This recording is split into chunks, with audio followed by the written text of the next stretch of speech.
स्वागत है दोस्तों। हम लोग स्टडी फॉर यूपीएससी में हम लोग पॉलिटी पढ़ रहे थे, उसका आज भाग 7 है और हम लोग प्रस्तावना पढ़ रहे थे जो अंतिम कगार पर ही है। हम लोग देखते हैं जिसमें सत्ता का उद्देश्य की शुरुआत हम लोग कर दिए थे और हमने न्याय के बारे में पढ़ लिया था। अब हम लोग स्वतंत्रता के बारे में बात करेंगे। तो देखिए, प्रस्तावना में 5 प्रकार की स्वतंत्रता की बात की गई है। कौन कौन? तो विचार, अभिव्यक्ति, विश्वास, धर्म और उपासना। ठीक है, तो देखिए इसके बारे में एक एक करके देखते हैं। ये उतना ज़्यादा इम्पोर्टेंट है नहीं, लेकिन फिर भी बस इतना इम्पोर्टेंट है कि प्रस्तावना में कितने प्रकार की स्वतंत्रता की बात की गई है। तो देखिए, पहली बात विचार। विचार क्या होता है? तो यह दिमाग के भीतर चलने वाली प्रक्रिया है, यानी कि यह मानसिक अवधारणा होती है विचार। ठीक है, किसी विषय पर सोचना, मानना, उस पर राय बनाना, चिंतन करना, मनन करना, विश्लेषण करना, ये सब के सब आपको क्या है? विचार के अंतर्गत आता है। ठीक है, अब हम अभिव्यक्ति की बात करते हैं। जब अपने विचारों को बोलकर, लिखकर, आर्ट के यानी कि कला के माध्यम से, संवाद के द्वारा, सोशल मीडिया या कोई अन्य तरीका से बाहर व्यक्त कर देते हैं, उसे हम अभिव्यक्ति कहते हैं। यानी कि यह एक प्रकार का बाहरी क्रिया होता है। ठीक है, और ये आंतरिक क्रिया। ठीक है, अब हम बात करते हैं विश्वास यानी कि बिलीफ का। बिलीफ का मतलब होता है किसी विचार या सिद्धांत को सत्य मानने की मानसिक अवस्था। विश्वास क्या होता है? किसी चीज के बारे में मानना। ठीक है, या उस पर अपना मानसिक स्थिति बनाना। ठीक है, यह तार्किक भी हो सकता है और व्यक्तिगत, दोनों हो सकता है। अब हम बात करते हैं धर्म, जिसके लिए फेथ वर्ड का यूज किया गया है। ध्यान दीजिए, यह बिलीफ से गहरी और भावनात्मक स्थिति होता है। बिलीफ क्या था? किसी विचार या सिद्धांत को सत्य मानना और उस सत्य पे क्या करना? ट्रस्ट और डिवोशन जब शामिल हो जाता है, यानी कि जब उस ट्रस्ट पे यानी कि उस बिलीफ पे जब ट्रस्ट और डिवोशन शामिल हो जाता है, तो उसको हम लोग क्या कह देते हैं? धर्म या फेथ कह देते हैं। ठीक है, इसमें तर्क का स्थान कम, विश्वास और समर्पण का स्थान अधिक होता है। किसमें? फेथ में, जिसको धर्म भी कहते हैं। ठीक है, अब हम उपासना की बात करते हैं। उपासना एक प्रकार का व्यवहारिक क्रिया होती है। ठीक है, जब बिलीफ और फेथ को रिचुअल के तरीका से, प्रेयर के माध्यम से, सेरेमनी के माध्यम से व्यक्त करते हैं, तो आपको वर्शिप कहलाता है और एक प्रकार का यह बाहरी अभिव्यक्ति होता है। ठीक है, तो ये हो गया आपको स्वतंत्रता के बारे में। अब हम लोग आगे बढ़ते हैं और देखते हैं प्रस्तावना में उल्लिखित समानता के बारे में। तो देखिए, प्रस्तावना में 2 प्रकार के समानता की चर्चा है। एक तो प्रतिष्ठा की समानता और दूसरा अवसर की समानता। तो प्रतिष्ठा का समानता का क्या मतलब हुआ? इसका मतलब हुआ सभी व्यक्ति को सामाजिक रूप से मान सम्मान और प्रतिष्ठा मिले, किसी के जन्म या सामाजिक पहचान के कारण भेदभाव न हो। यानी सिंपल बात समझिए कि प्रतिष्ठा का समानता का मतलब क्या है कि व्यक्ति को जाति, धर्म, लिंग, वंश के आधार पर न समाज में उच्च स्थान नहीं मिलेगा, बल्कि उसके योग्यता के आधार पर उसको मिलेगा। वही होता है प्रतिष्ठा की समानता। अवसर की समानता की अगर बात करें तो प्रत्येक व्यक्ति को समाज में विकसित होने के लिए समान अवसर को क्या करना? प्राप्त करवाना। ये आपको कहलाता है क्या चीज? अवसर की समानता। ठीक है, अगला नंबर हम उद्देश्य की बात करते हैं, व्यक्ति की गरिमा।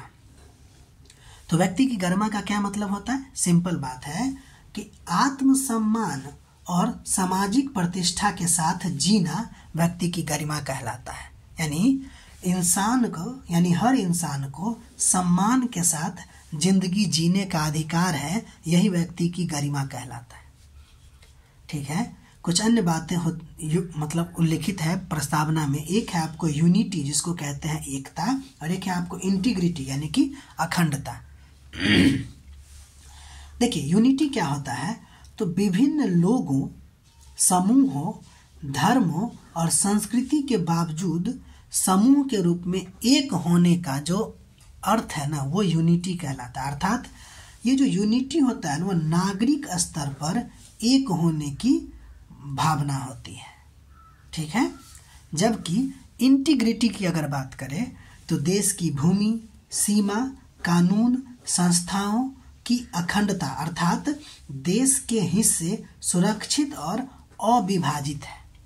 ठीक है, इसका मतलब होता है इंटीग्रिटी या अखंडता होता है। ठीक है, अब हम लोग बात करते हैं बंधुता को लेकर। तो देखिए, बंधुता का मतलब होता है कि सभी नागरिकों के बीच भाईचारे और आपसी सम्मान की भावना।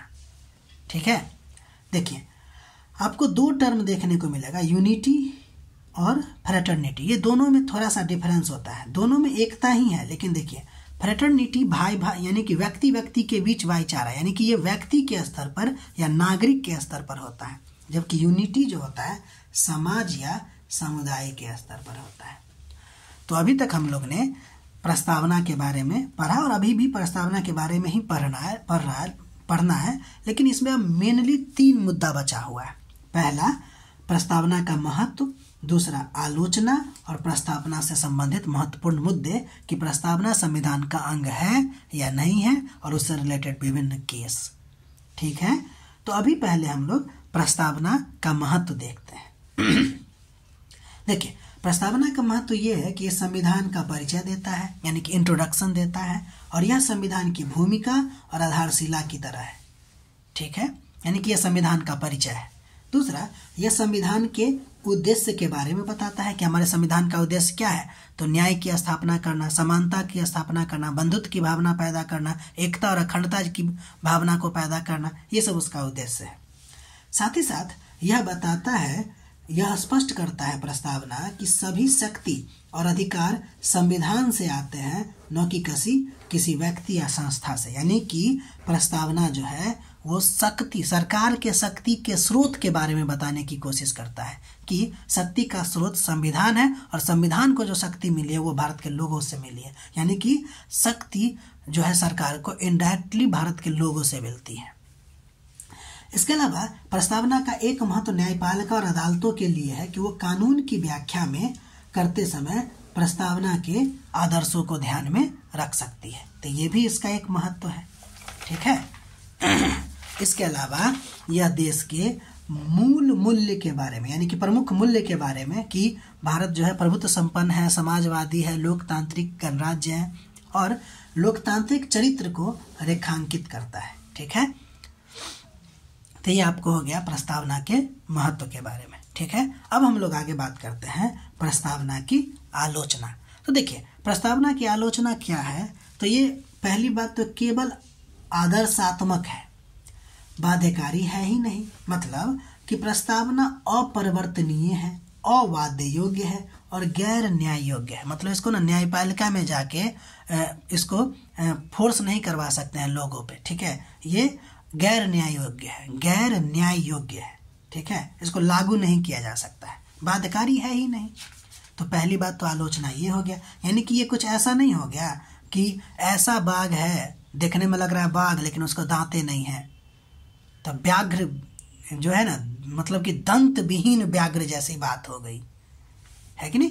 तो ये हो गया। इसके अलावा प्रस्तावना में जो शब्द है ना वो कभी कभी अस्पष्ट है, लोग अर्थ कुछ और होता है उसका अर्थ कुछ और निकाल लेते हैं, क्योंकि बहुत सामान्य होते हैं, अलग अलग मतलब भी उसका होता है। तो प्रस्तावना के शब्द में अस्पष्टता है, ये इसकी एक आलोचना हो सकती है। इसके अलावा एक आलोचना इसकी मौलिकता को लेकर है। मौलिकता को लेकर ये है क्योंकि भारत के संविधान की जो प्रस्तावना है ना उसकी संकल्पना अमेरिका से ली गई है। ठीक है, और प्रस्तावना की भाषा जो है वो ऑस्ट्रेलिया की भाषा, यानी कि ऑस्ट्रेलिया के संविधान की प्रस्तावना से प्रेरित है। इसलिए कहा जाता है कि प्रस्तावना में मौलिकता का अभाव है। ठीक है, अब यहाँ पे प्रस्तावना में एक ही टॉपिक बचा है कि प्रस्तावना संविधान का भाग है या नहीं। ठीक है, इसको हम लोग अगले वीडियो में कंप्लीट करेंगे और इसी के साथ हम लोग फंडामेंटल राइट यानी कि मूल अधिकार की शुरुआत करेंगे। ठीक है, तब तक के लिए आप अपना ख्याल रखिए। अच्छा लगे तो लाइक कीजिए, सब्सक्राइब कीजिए और नोट बनाते रहिए ताकि रिवीजन बढ़िया से हो सके और अपना पढ़ाई समय से करते रहिए। ठीक है, मिलते हैं अगले वीडियो में।